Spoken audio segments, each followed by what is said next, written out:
La Secretaría de Educación de la UTE presenta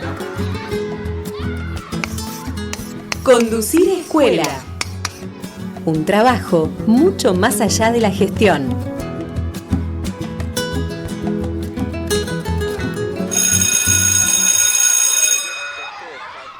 Conducir en una escuela es antes que nada asumir una responsabilidad política y colectiva frente a la infancia y la adolescencia. No se trata solo de sostener el funcionamiento institucional ni de cumplir con normativas administrativas. Se trata de garantizar derechos, de cuidar trayectorias y de defender todos los días el sentido público de la escuela. Desde el sindicalismo docente lo decimos con claridad. La promoción de derechos de niños, niñas y adolescentes no es un agregado al trabajo escolar. Es parte constitutiva del trabajo educativo. Y en contextos de desigualdad creciente, esta tarea se vuelve aún más urgente. Porque cuando el Estado se retira, cuando las condiciones materiales se deterioran, es la escuela la que sigue estando, poniendo el cuerpo y sosteniendo lazos. Muchas veces se intenta instalar una falsa discusión, como si cuidar y educar fueran dimensiones opuestas, como si el cuidado desviara a la escuela de su función pedagógica. Desde aquí queremos afirmar lo contrario. Cuidar y educar no son una antinomia, son el mismo gesto pedagógico y político. Cuidar es humanizar la experiencia escolar, es reconocer al otro como sujeto de derechos, es producir subjetividad, generar ciudadanía y enseñar con prácticas concretas que la dignidad no se negocia. Y esto adquiere una potencia particular cuando hablamos de estudiantes que transitan sus trayectorias en condiciones de alta vulnerabilidad, donde muchas veces la escuela es el único espacio que garantiza presencia, escucha y reconocimiento. El cuidado de las trayectorias educativas es una decisión pedagógica central y una responsabilidad institucional. Implica disputar las lógicas expulsivas, cuestionar la meritocracia y construir dispositivos colectivos que acompañen, sostengan y vuelvan a convocar. Implica también una forma de ejercer la autoridad directiva, una autoridad que no abandona, que no castiga, sino que habilita, orienta y cuida. Por eso hoy vamos a conversar con 3 directivos que desde su trabajo cotidiano piensan el rol de la conducción escolar en clave de derechos, cuidado y enseñanza. Seguimos sosteniendo que conducir escuela es un trabajo mucho más allá de la gestión. Paso todo el día pensando en vos.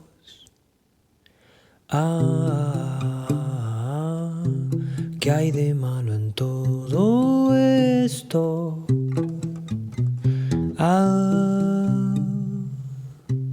Paso todo el día pensando en vos.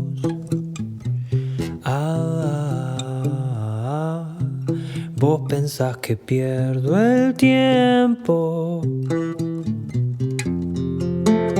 Perdón si estoy de nuevo acá. Pensé que habías preguntado por mí. Me gusta estar de nuevo acá, aunque no hayas preguntado por mí.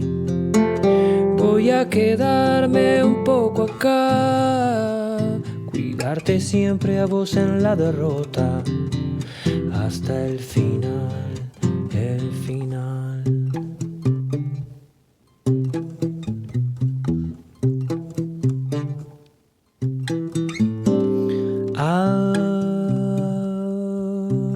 Todo lo que hago es para vos.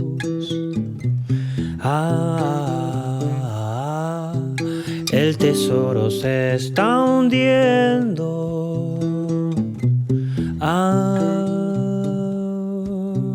Todo lo que hago es para vos.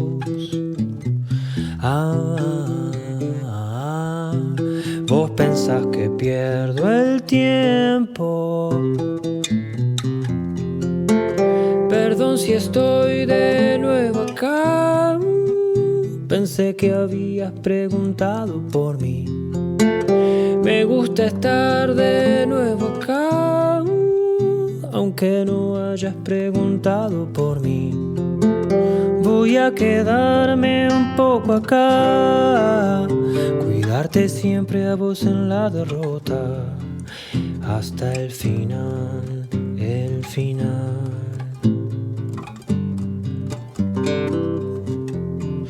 Hasta el final, el final.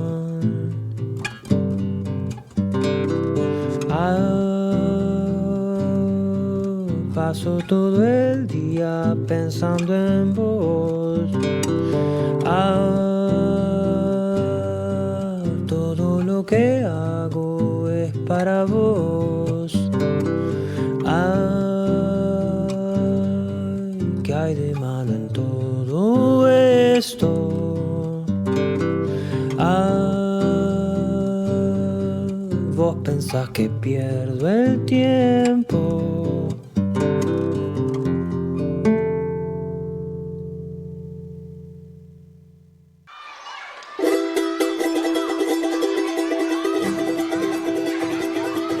Estás escuchando Conducir Escuela, porque cada decisión es un acto pedagógico. Buenas tardes, estamos en la tercera edición de Conducir Escuela, un trabajo mucho más allá de la gestión. En esta oportunidad, lo que nos reúne en esta mesa tiene que ver con el cuidado de las trayectorias educativas y la promoción de derechos de niños, niñas y adolescentes desde la dimensión del trabajo directivo. En esta oportunidad contamos con una mesa donde están representados los 3 niveles de la educación obligatoria. Por eso aprovechamos para dar un agradecimiento por la asistencia en el día de hoy, un día que fue complicado, para asistir aquí al estudio a Jordana Secondi, que es rectora de una escuela secundaria de la capital, a Daniel Ferro, quien fuera director y supervisor jubilado también, y a Vanessa Bengochea, quien también se desempeña como directiva en el nivel inicial. A todos ustedes, muchas gracias.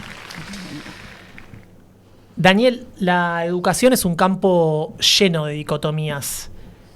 Me pregunto, ¿se puede enseñar sin cuidar? Bueno, en principio muchas gracias de vuelta, también recíprocamente, por estar aquí. Y claramente que no. Comparto plenamente lo que planteabas en la editorial. Y educar es cuidar.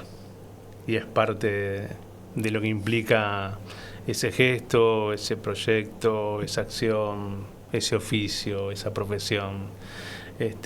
No hay educación sin cuidado. Y hablamos del cuidado en los aspectos más integrales y absolutos de los que podamos pensar y sentir, cuando además estamos hablando de un cuidado que tiene que ver, como es el eje en este caso del programa, que es las infancias, las niñeces, las adolescencias, las juventudes. Y yo agregaría también las adulteces, porque venía pensando también que ese cuidado, en el caso de nosotros que tenemos o que tuvimos, pero seguimos teniendo, esa convicción de sostener una autoridad, como bien decías en la editorial, implica también un cuidado de las adulteces, ¿no? Que por supuesto no las vamos a poner o anteponer ante esa alta vulnerabilidad de los pibes y las pibas y los chiquilines, las chiquilinas y los mitaí, mitacuñá, pero claramente es también un desafío importantísimo ese cuidado.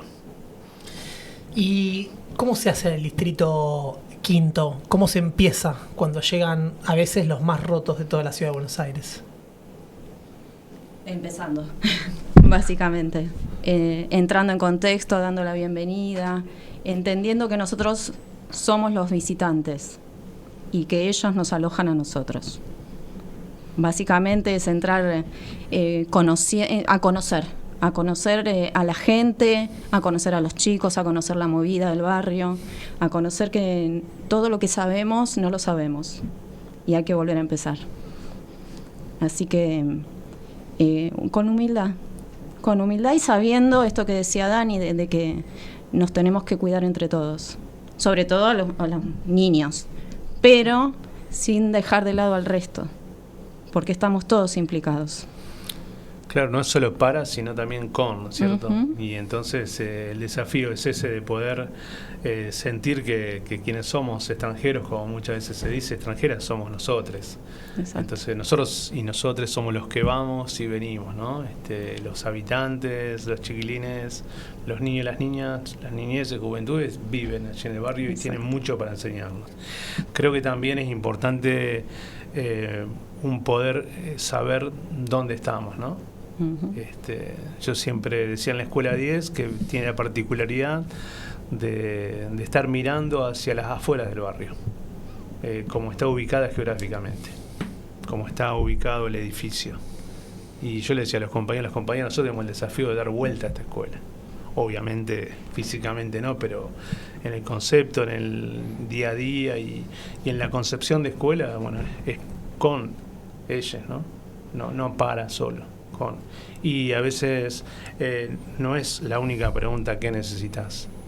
También es la pregunta en qué me puedes ayudar, ¿no? Para alcanzar también esa dignidad de la que vos hablabas en la editorial, ¿no? Porque en dignidad somos iguales. Exacto. Y las vulnerabilidades son provocadas, ¿no? No son innatas. Entonces, es muy importante tener muy claro eso. Y este lugar, ¿no? Casi de exploradores que mencionaba recién Vanessa, ¿cómo se transita en la escuela secundaria? Ahí lo escuchaba a Daniel y estaba recordando el proceso de conquista del edificio que hoy actualmente tiene la escuela media número 6 del distrito escolar quinto. La 6 está en uno de los corazones del barrio, podríamos decir, no está en los límites, y es un barrio que tiene varios corazones aparte. Y cuando la escuela se creó en el 2009, nos asignaron un galpón de lo que en ese momento era la DGI, que estaba lleno de papeles, basura, maquinarias, cosas, estanterías viejas. Y luego de un proceso de apropiación, de saber qué queríamos que suceda en esa escuela, con mucho acompañamiento del barrio, que era quienes sabían qué tipo de escuela quería y nos lo enseñaron, nos lo pudieron transmitir, quienes en ese momento arrancábamos, supongo que también tuvimos como la humildad de poder escuchar eso. Hoy tenemos uno de los edificios, creo yo, más bonitos en escuelas medias. Pudimos participar como comunidad educativa, estudiantes, familias y docentes del diseño de ese edificio. Y era un edificio, yo tomé la vicedirección de esa escuela en el año 2016 y yo me iba a las 6 de la tarde, controlaba que todo quedara apagado, las luces, los ventiladores, y me iba. Pero nosotros sabíamos, ese era el primer año que nos entregaron la mitad del edificio, recién en el 2017 nos entregaron el edificio completo, y a partir de ese año asumimos que ese edificio debía estar lleno de propuestas para el barrio. Hoy en ese mismo edificio funcionan 7 propuestas educativas. Entonces al año siguiente, donde ya teníamos el edificio completo, yo me iba a las 6 de la tarde y el edificio quedaba en pleno funcionamiento, incluyendo los sábados, que es lo que sucede hoy más o menos, ¿no? El edificio arranca los lunes a las 7:45 y termina los sábados a las 5 de la tarde. En cualquier momento ponemos actividades para los domingos. Pero, ¿qué tiene que ver esto con el cuidado? Que el barrio hoy tiene propuestas educativas que antes también funcionaban en el barrio, capaz en otros espacios con menos comodidades, y entonces, por ejemplo, las computadoras que están en la escuela están a disposición de todos, o sea, del adulto que va a completar su primaria, el adolescente que está terminando su secundaria, la orquesta que va a desarrollar, y todo lo que está en la escuela está a disposición de esta comunidad barrial que peleó codo a codo para tener este edificio, para que existiera esta posibilidad de seguir creciendo, ¿no? Entonces, ahí es donde uno, el cuidado toma dimensión de creación, ¿no? De si uno concibe el cuidado como la creación de acciones, de políticas, de tareas, de asumir compromisos, es donde podemos pensar en un cuidado que cuide muchas cosas. No un cuidado chiquitito, sino un cuidado que esté cuidando a muchas cosas y muchas personas al mismo tiempo. Entre ellos también los adultos, adultas que trabajamos en las escuelas, ¿no? Porque si tenemos compañeros, compañeras vencidos, sin gana, malhumorados o que no tienen ni un lugar donde tomarse un matecito en el ratito que tienen libre, digo, mal pueden atender, acompañar, sostener a los pibes, las pibas, que son las que tienen las de perder en general, ¿no? Paulo Freire mencionaba hace muchos años ya que las familias no deben ser convocadas a la escuela solo para recibir retos ni para recibir órdenes y cumplirlas. ¿Cómo se construye el puente entre las familias y la escuela en el Distrito Quinto? Abrazando, leyendo Freire. Es una pata esa. Sí, habilitando, facilitando y no juzgar. Esa mirada que por lo general tiene o tenemos todos, en general, no solo los docentes, sino en general de mirar al otro como con sus falencias y no con sus posibilidades.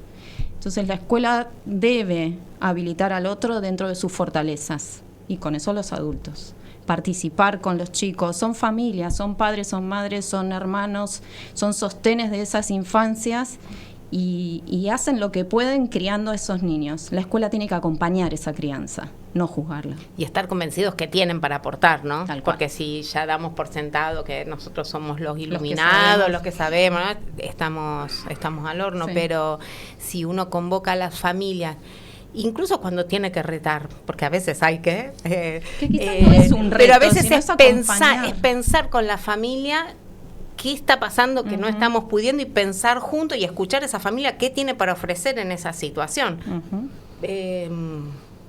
¿No? Abrir el campo también. Yo estoy en el jardín, enfrente está la primaria, la secu está un poquito más allá, pero es todo el mismo barrio, aunque tenga diferentes nombres el barrio, pero es todo el mismo barrio. Está el CESAC, está el CEMAR. Hay redes, hay que saber construirlas. Claro, hablando de redes, yo siempre digo que hay que estar enredados, ¿no? Exacto. Y jugando un poco con la palabra enredados, así todo junto, pero también separada, sabiendo, enredados, ¿no? Darse sí. esa red para que justamente podamos sostener o nos puedan sostener, ¿no?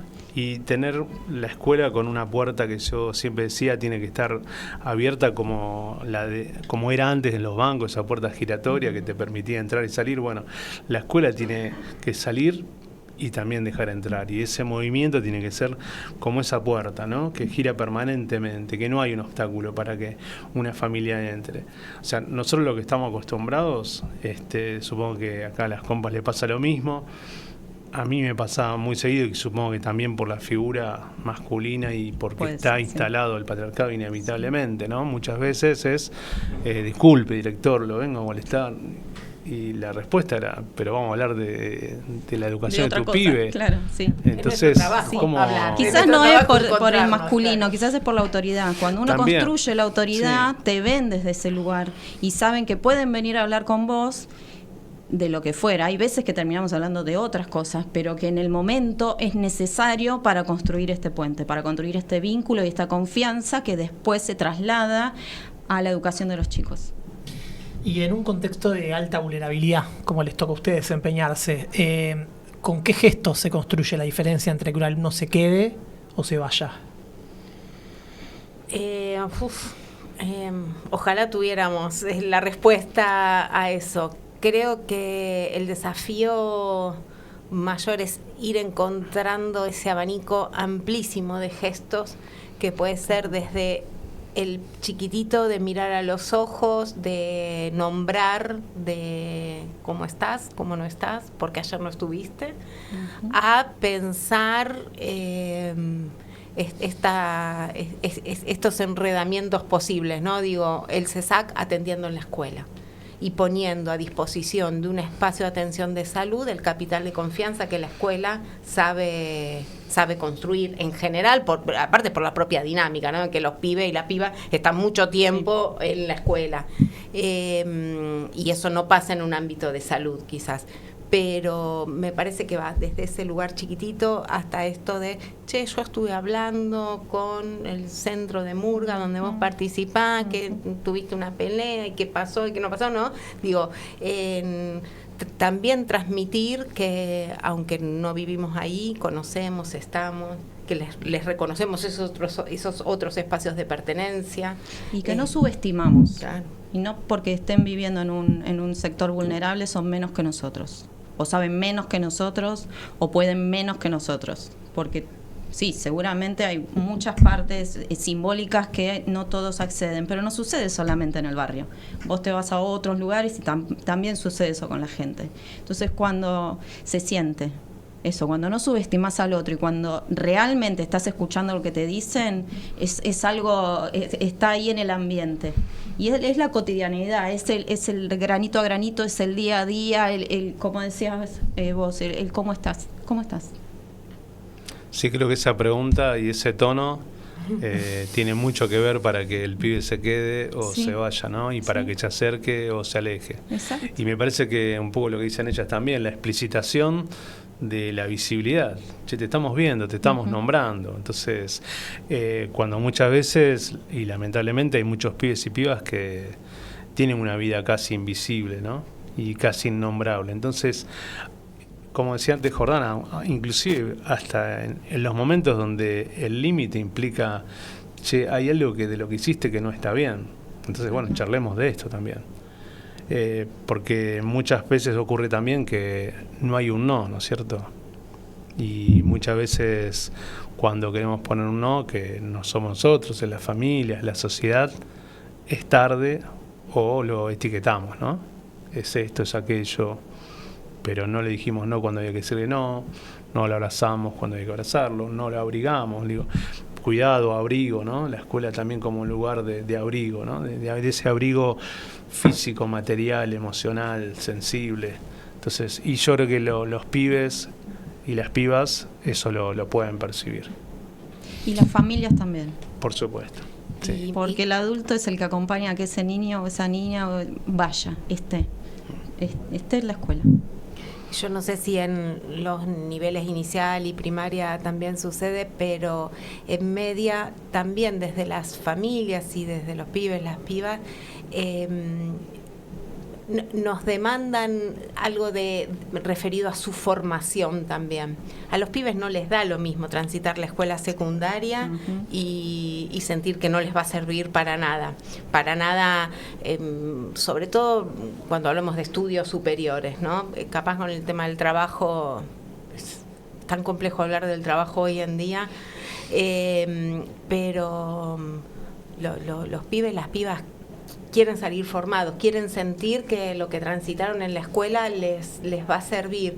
Y entonces también, ¿no? En tu editorial hablabas esto, no es diferente, o arrancaste preguntando, enseñar es cuidar, digo, no podemos concebirlo diferente, porque si no cuidamos lo que enseñamos y ese cuidado no es parte de la educación que queremos construir entre todos, entre todas, los estamos engañando, no está bueno. Y hay sobre todo en algunas familias, una apuesta de que la escuela sigue siendo digo, a ustedes les habrá pasado que la escuela es receptora de algunas demandas pero ni de cerca tenemos respuesta para eso. lo que se hace es vamos a pensar juntos, a ver por dónde. Aunque en la escuela no hay protocolo, no hay normativa, no hay sugerencia siquiera que te diga es por acá, bueno, vamos a pensar, tenemos esto, conocemos la gente de Atajo, conocemos la gente, el trabajador del centro de salud, a ver, y capaz la respuesta no está hoy, ni está en una semana, sino que la seguimos. Y también es interesante cómo tratamos de anudarnos entre las escuelas, ¿no? Me pasó esto, tengo un hermanito que está allá, ¿no? Y para pensar, digo, el barrio nos enseña que las preguntas para que sean eficientes, y voy a usar una palabra empresarial, tienen que ser integrales. No existe dar una respuesta desde una sola dimensión. Las tenemos que pensar porque la vulnerabilidad no es en una sola dimensión nunca. Hay dos caras de una misma moneda, ¿no? Que son un poco la cuestión más expulsiva y excluyente, que es muy hermana, ¿no? De la política más compasiva de los pibes, que estén adentro para saber qué cosa, ¿no? ¿Cómo se construye la sinergia entre esto que se están planteando, de pasar de estas prácticas más enredadas, ¿no? Que sean prácticas en plural, a una política? Qué bueno. El tema que ninguno somos políticos. Exacto, no estamos en política. Pues sí, políticos somos. Sí, somos seres políticos, pero como seres, nada más. Yo creo que son posturas, son una formas. Cuestión que planteaba siempre es la potencia de nuestro trabajo, ¿no? Me parece que eso tiene que ser uno de los ejes y uno de los hilos que entretejen esta cuestión. Y después me parece que la posibilidad de que a partir de ese trabajo se generen políticas, bueno, ahí creo que hay una distancia, ¿no? Porque quienes trabajan en la política desde otro lugar, digamos, ¿no? Desde el lugar de la decisión más integral o más general, muchas veces tienen una distancia muy importante. De todas formas, nosotros tenemos que mantener esa potencia, digo, más allá de que la política se genere o no se genere. Antes de sentarnos en la mesa charlábamos con Jordán, decíamos, bueno, esto que viene que no está tan bueno, pero para la nuestra, bueno, lo vamos a hacer bueno, que sea un argumento para que genere algo que nos siga potenciando, que nos siga siendo una escuela que aloje, una escuela que cuide, bueno, una escuela de la que estamos hablando hoy aquí en esta mesa. Yo creo que, por otro lado, no todos los políticos, no todas las políticas son iguales, y algunos pueden acercarse, pueden tomar y pueden intentarlo.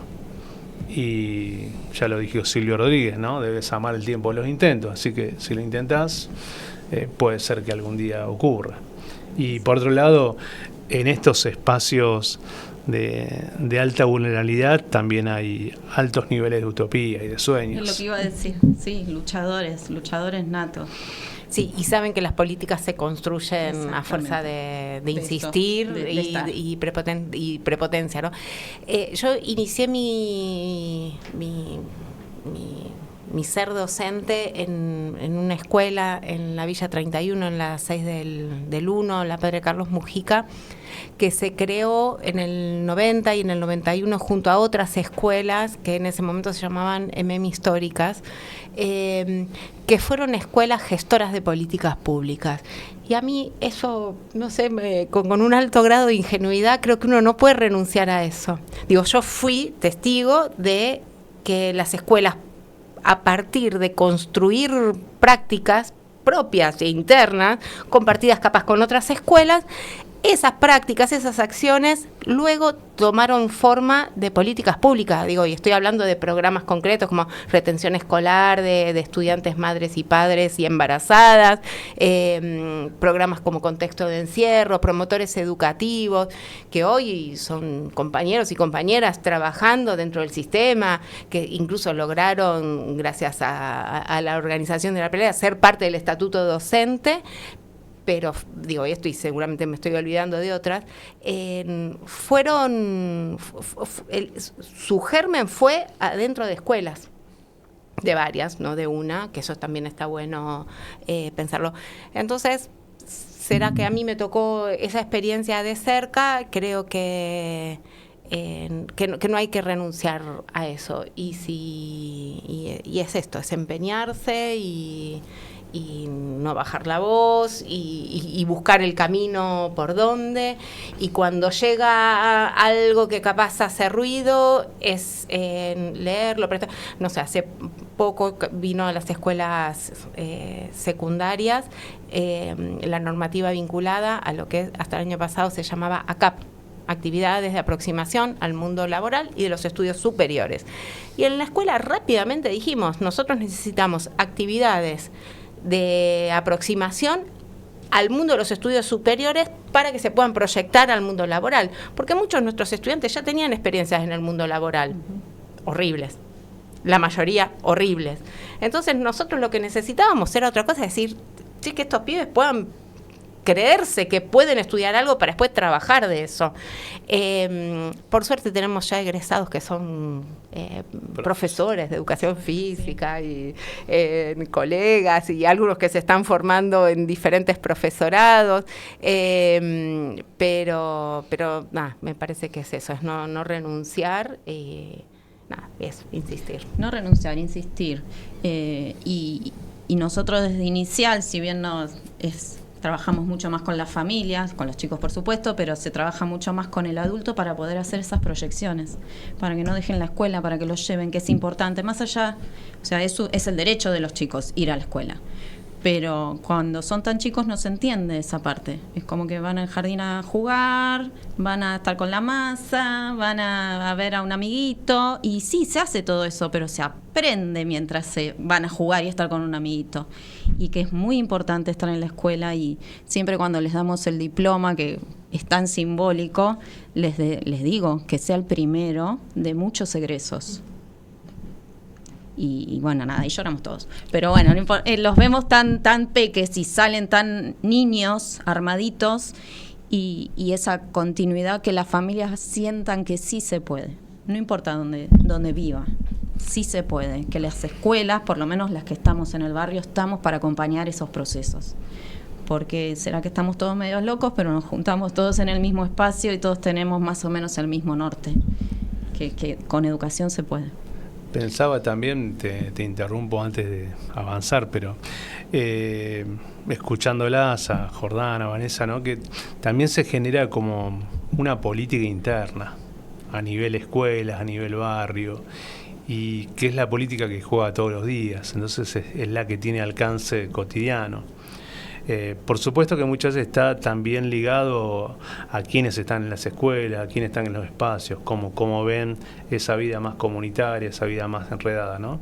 Pero sin llegar a ser la política que sería para todos. Bueno, pero se pueden generar ciertos rasgos de una política local, digamos, ¿no? Me parece que, y también hay una política que es local, que es, escuchándola a Vanessa en esto de que los pibes aún, los pequeñitos del nivel inicial, estén en las escuelas, estén en las salas. Digo, también hay una política de la búsqueda, ¿no?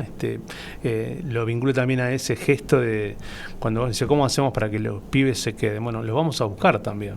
Sí. Y los vamos a buscar es simbólico, y tiene que ver con mucho laburo interno en la escuela, pero también es un trabajo corporal y literal de ir a buscarlos a la manzana tanto, a la casa tanto, ¿no? Y ahí también aprendemos del barrio, y ahí aprendemos de la cultura, y ahí aprendemos que las manzanas no son manzanas. Sí, y ahí aprendemos, como dijo Vanessa hace un rato, que el barrio son muchos barrios, sí, aunque es uno. Sí. Tiene muchos corazones. Tiene muchos corazones, tal cual. Daniel hace un rato mencionaba, ¿no?, a Silvio Rodríguez, y que había que amar el tiempo de los intentos, ¿no? En cine se suele decir que la diferencia entre una tragedia y una comedia es el ritmo, cuando se filma. ¿Cómo se tramita el tiempo en estas escuelas en clave pedagógico?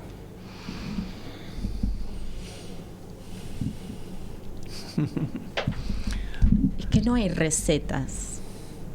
Yo creo que los mismos ideales te mueven a que las cosas se puedan ver que suceda. Esto, como decía Dani, no encuentro a este chico, no lo encuentro, la mamá no me responde.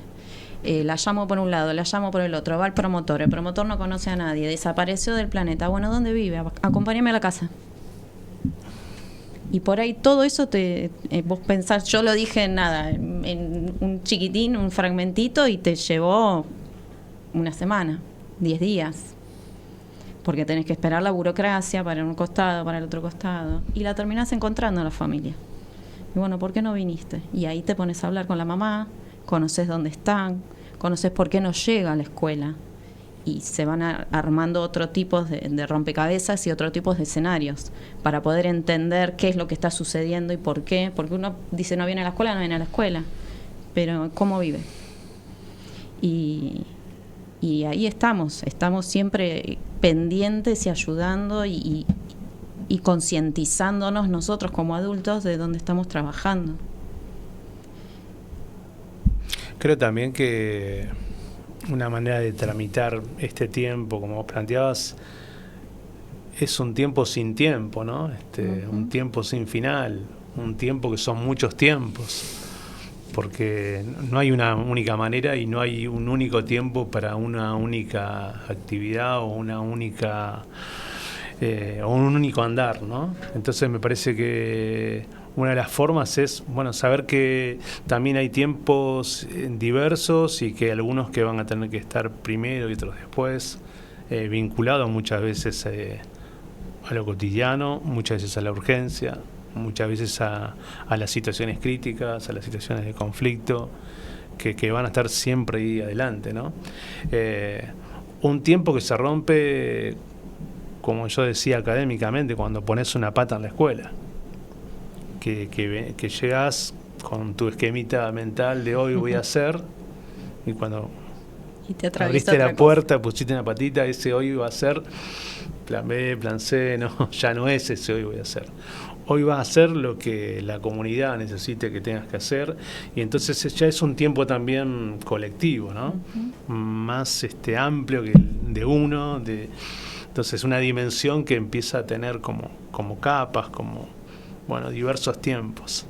Es que es tan complejo porque uno lo ve de esta manera y lo flexibilizás, pero a la vez tenés que tener una parte de encuadre, tenés que tener una parte de organización, porque no deja de ser una institución con muchas almas dando vueltas y tenés que responder hacia todas esas personas, niños, niñas y adultos, que los adultos también. Porque aparte estaba pensando que las respuestas que hay que construir requieren un nivel de profundidad intenso. Y convengamos que estamos en tiempos cada vez más banales, ¿no? Donde el tiempo de pensar esto, poder estar escuchando lo que el compañero o la compañera está diciendo y decir, y a ver, ¿y cómo respondo a esto? ¿Desde dónde me paro a responder esto del tiempo? Esta posibilidad de juntarse con los compañeros, las compañeras, pensar para dónde, por qué vamos a ir para ese lado y no para otro, poder tener tiempo de compartir esa mirada, de compartir esa escucha, de decir, no lo vamos a poder pensar, vamos a tener que seguir dando vuelta con esto, y hay otras urgencias que requieren respuestas inmediatas, ¿no? Entonces me parece que ahí vamos como navegando ese tiempo, ¿no? Y encontrar los espacios. Y construirlos, y muchas construirlos veces. También, todos. Empeñarse en que existan esos espacios estar, y esos tiempos. Sí, hablando de construcción de espacio de tiempo, Sergio Lesbegueris, director de CFP 24, acá en Floresta, en la ciudad aquí de Buenos Aires, él decía, ¿no? Del CFP, lo vamos construyendo mientras vamos navegando. Y creo que es una experiencia que se da mucho en nuestros espacios educativos. ¿Qué escena tienen en la cabeza que sientan que haya hecho de cambiar un poco un destino que parecía inexorable? ¿Qué escena tiene en la cabeza? A ver. Que sientan que pudo cambiar un destino que parecía inexorable. Cuando parecía que estaba todo dado en cancha inclinada para que la pelota vaya para un lado y algo se destrabó y terminó yendo para el otro. Pero bueno, una primera escena, perdón que me manda yo así, pero yo tengo una escena así siempre muy futbolera, así que aparte, justo hablaste de la cancha inclinada y me vino esa imagen, esa escena que es que en realidad nosotros siempre jugamos con la pelota un 95% afuera. Y es por ahí donde, en el desborde, le hacemos el centro para el gol, ¿no? Entonces, esa es una escena. La otra escena que se me viene así muy rápidamente es que hoy Ailén, que es una piba de la Ida Mastrassi, que salió de la 21-24, que pasó por nuestras escuelas, bueno, pasó quinto año. Bueno, esa es una escena, ¿no? Como imagino que cuando ella entrega los diplomas al finalizar sala de 5, ¿no? O cuando Jordana nombraba a estos compañeros ya que están trabajando como profes. Bueno, son las escenas, ¿no? de esto que vos decís que vienen a confirmar y a rectificar que ese futuro no estaba predestinado, no tenía muchos futuros posibles, ¿no? Y creo que es con la escena que también muchos llegamos, ¿no? Creyendo que eso va a ser viable, posible, que se va a lograr y que, bueno, y ahí va la vida. Exacto. Mira, no voy a hacer nombres porque todavía está en la escuela y si tienen la posibilidad de escuchar se van a dar cuenta de quién estoy hablando, pero había un muchachito en segundo año que todos los días queríamos matarlo. Todos los días. Hacía muchas maldades. Y él iba todos los días. Y él iba todos los días. Y era muy puntual y se quedaba hasta el final. Era una cosa de loco. Pero hacía maldades con sus compañeros, con sus compañeras, con sus docentes. Y en un momento, y también lo asocio con esto de poder pensar cuál es el no posible, ¿no? La madre estaba desesperada. La madre también quería que sucedan otras cosas. Y él también, Él también quería, pero no podía. Y terminó su segundo año casi, esto se me llega a escuchar la supervisión, casi cursando a distancia, desde su casa. Día por medio, traía trabajo, se llevaba trabajo, devolvía trabajo, se llevaba trabajo, los profes le hacían alguna devolución, pero no se podía quedar en la escuela. Y la madre lo traía, lo llevaba. Si él un día no quería venir, la madre venía igual y le devolvía y así terminó su segundo año. Tercer año, cursó. Ahí. Cuarto año, va a visitar escuelas primarias a hablar de su escuela, con pibes de sexto, séptimo grado, y él habla de su escuela y de las actividades que hacen en su escuela. Él es de la orientación educación física, y entonces se habla de los torneos, la medalla, las copas, qué sé yo, pero también habla de lo que hacen sus compañeros de música. Tiene un conocimiento de la escuela que ya me gustaría a mí conocer de la escuela y poder transmitirlo con tanta pasión, lo que él, no lo voy a nombrar, aprendió en este tiempo. Fue fundamental contar con la familia también, ¿no? Digamos, y creernos mutuamente, la familia y la escuela, que él iba a poder pararse en otro lugar y que no era necesario hacer tantas maldades a diario. Y nada, y ahora, bueno, nada, ya está en quinto año, es estudiante de quinto año, así que el 2026 estaremos entregando su, por lo menos, tercer diploma, bueno, ¿no? Inicial bien. primaria y estará recibiendo el del nivel montón, medio. Un montón. Nosotros lo vemos, este año una familia no la traía la nena de 4 años, es escolaridad obligatoria, hubo ahí mucha contención, mucho hablar, y después de un tiempo largo que la gorda no venía, llegó y me dijo, señor, vine. Y eso fue visto, me decís, es algo que vamos, que estamos caminando. O ir a la 10 con la articulación y que te vengan a abrazar nenes de 8, 9, 10. A mis compañeras que hace mucho más que están en la escuela, son casi de séptimo los que y que siguen en la escuela. Y se acuerdan de la maestra, porque se acuerdan. Nombre, señor, ¿cómo estás? Ay, ¿te acuerdas cuando era chiquitito? Y te siguen por todos lados. Y eso es bien, vamos caminando por donde hay que ir. Y para seguir caminando, ¿no? ¿Qué cosas son las que en esta caminata, ¿no? Que parece que no tiene fin, nunca se puede soltar? ¿Qué cosas del trabajo directivo son irrenunciables? Esas cosas que uno guarda como un amuleto y no entrega. no sé, me parece que construir equipos y habilitar a que el otro, a que la otra propongan todo el tiempo.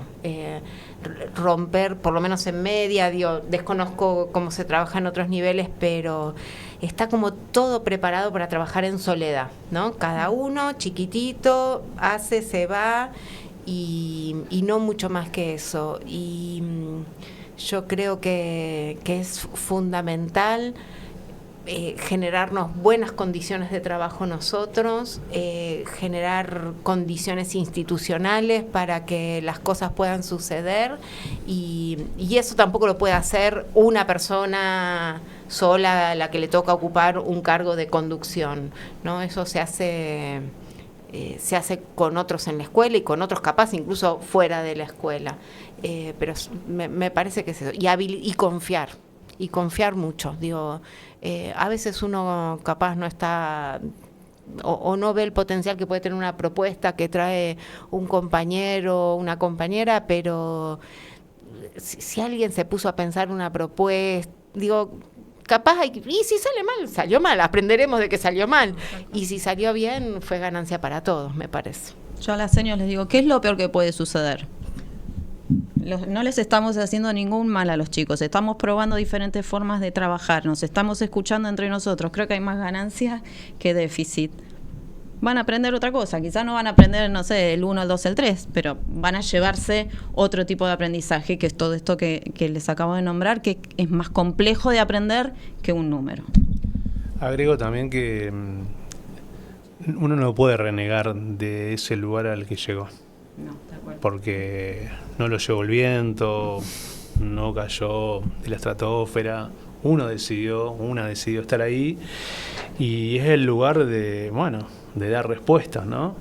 Y de generar una construcción colectiva, y me parece que también hay una cuestión del compromiso, la responsabilidad, el respeto, ¿no? El de la mirada amplia, de no creérsela, de poder transitar varias dimensiones a la vez, ¿no?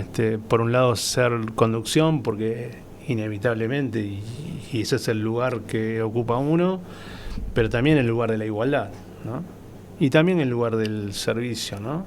De la bajarse para acompañar, atarle los cordones como figura, si se quiere, a un chiquilín de primer grado o de sala de 5, ¿no? Somos compañeros, cada uno en un diferente rol, pero somos compañeros y eso no hay que olvidárselo nunca. Entonces Sí, me parece que esas cuestiones tienen que estar muy presentes todos los días, y digo también como un lugar cito a Ernesto García, un gran compañero, que un lugar que no tiene techo, ¿no? O sea, con todas las dificultades que puede haber, con todos los obstáculos, no tiene techo. Y no es un lugar de la espera pasiva, ¿no? Es un lugar del esperar, como cita Freire, ¿no? Esperar verbo, ¿no? Ir en busca de...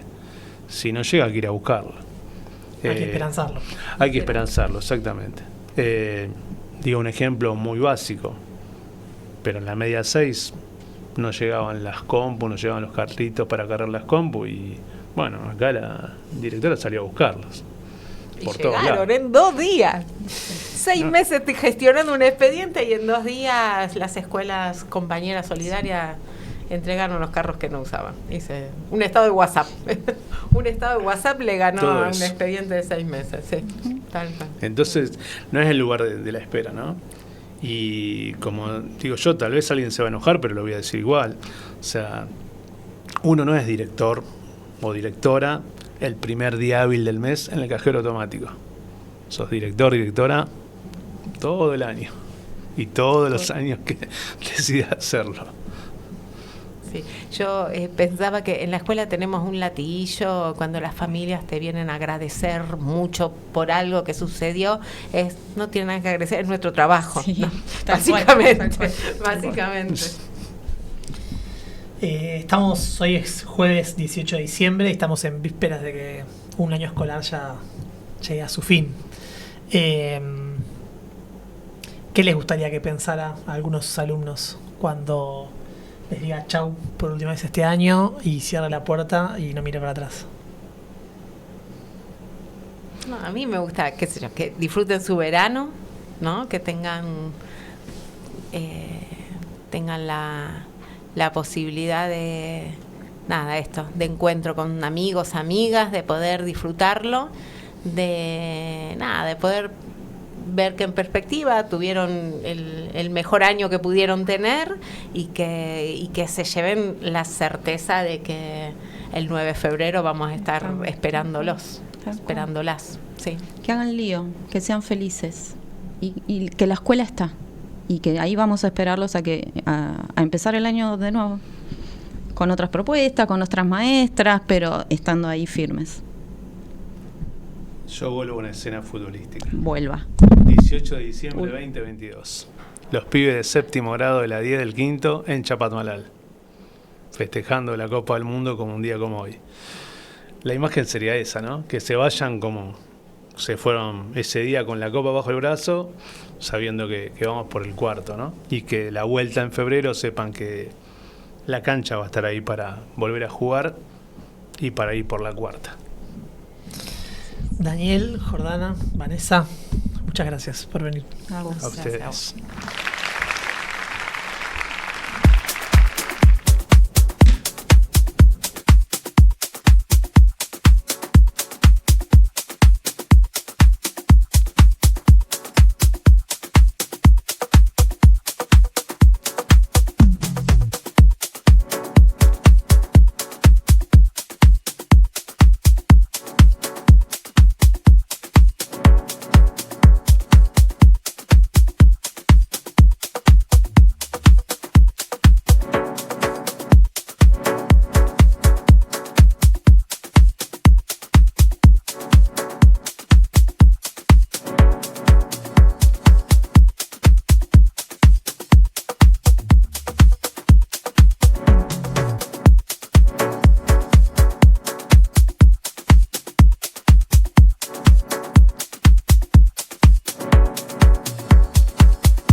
I got todo.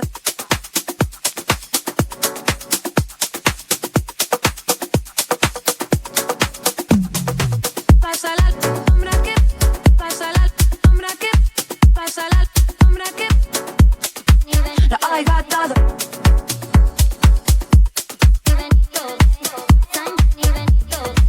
Que me abraza tus ojos mirándome.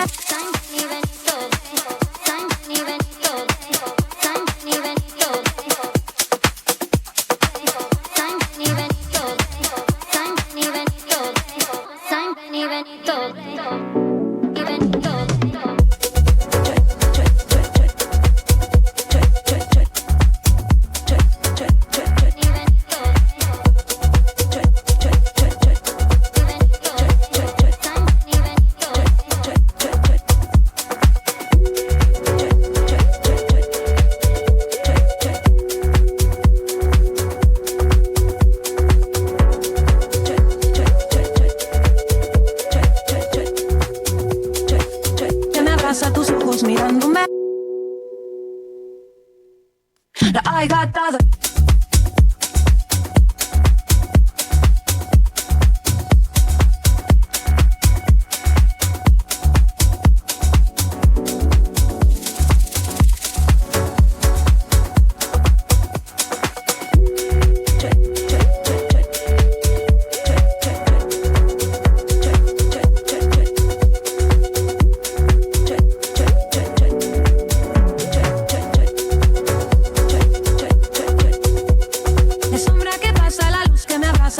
Mirándome, la calle que canta su canto de diario, el mundo moviéndose. Y yo sé que tienes miedo y no es un buen momento para ti y para eso que nos viene sucediendo.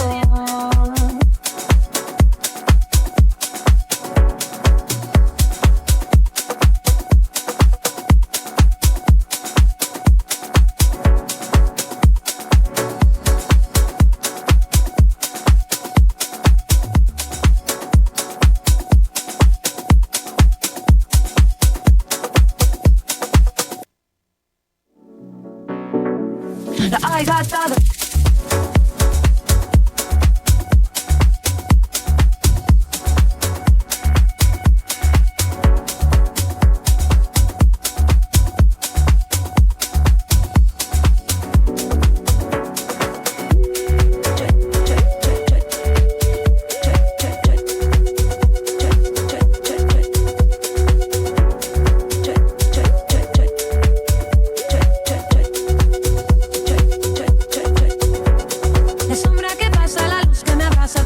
Mirándome, la calle que canta su canto de diario, el mundo moviéndose. Y yo sé que tienes miedo y no es un buen